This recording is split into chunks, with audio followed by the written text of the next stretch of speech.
DJ Samit Shah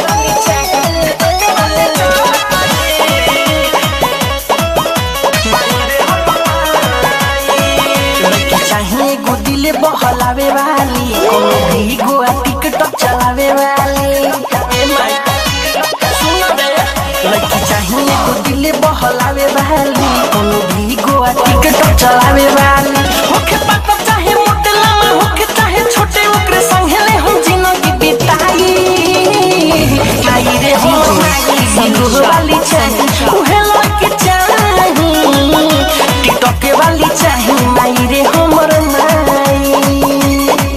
लड़की चाहिए गो दिल बहलावे वाली कोनो भी गोवा टिकटॉक बनावे वाली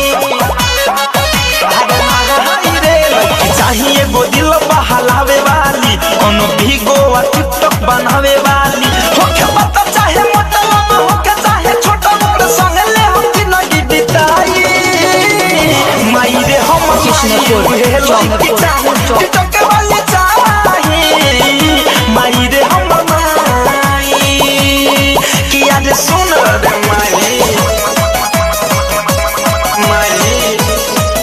अरे सुन रे माई DJ Samit Shah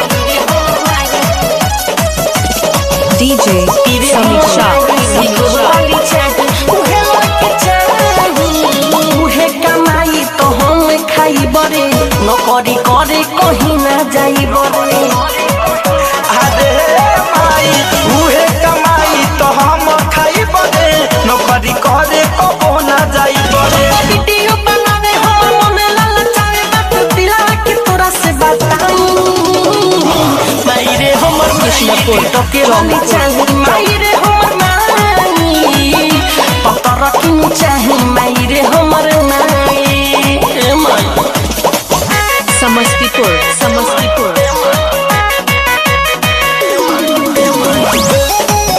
Samastipur Samastipur Samastipur Samastipur Samastipur हम ठानली हनी बिगो वाली के बीबी हम मानली हनी कहे धनंजय मिठू हम ठानली हनी बिगो वाली के हम बीबी मानली मिठू में ओकर के फोटो ही हमरो पप्पू नहीं मिली तो दिया वही चाहिए DJ Samit Shah टके वाली